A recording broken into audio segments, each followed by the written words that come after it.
1993-cü ildə erməni silahlı qüvvələrinin işğalına məruz qalan və növbəti ildə Azərbaycan Milli Ordusunun keçirdiyi əməliyyat zamanı işğaldan azad edilən Horadiz şəhərində yandırılmış evlərin bərpası başa çatıb. Təxminən 1800 ev tamamilə yenidən qurulub. Bölgə müxbirimiz uzun illər evindən didərgin düşən ailənin başına gələnlərdən danışacaq.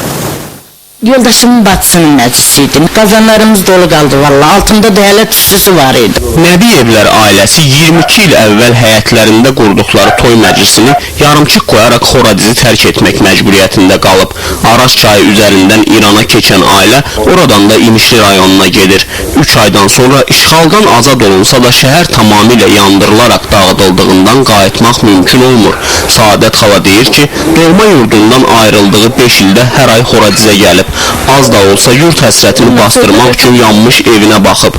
Fəhlə gətirib aparır, dəmir yol düzəldirdilər. Onunla gəlib gedirdik. Tası arayışımız var idi də ki, burada yaşayırıq. Olmayanda bıraxmırdılar. Niyə gəlib gedirdim bəs? Mənim evim var idi. Yansa da bala yurdum var idi, vətənim var idi. Doğulduğum yer var idi. Nəhayət 5 il sonra Səadət xalanın həsrəti bitir. Həmin vaxt Horadiz şəhəri qismən bərpa olunur. Bura qayıdan 700 ailədən biri də Nəbiyevlər olur.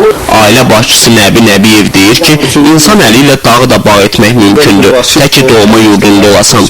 Biraz su biraz az idi, qıtıydı, işıq biraz zəif idi.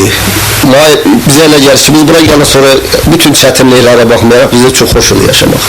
Horadiz şəhər icra nümayəndəliyindən verilən məlumata görə işğal zamanı ermənilər tərəfindən yandırılaraq dağıdılan 1800-ə yaxın evin bərpası artıq tamamilə başa çatıb.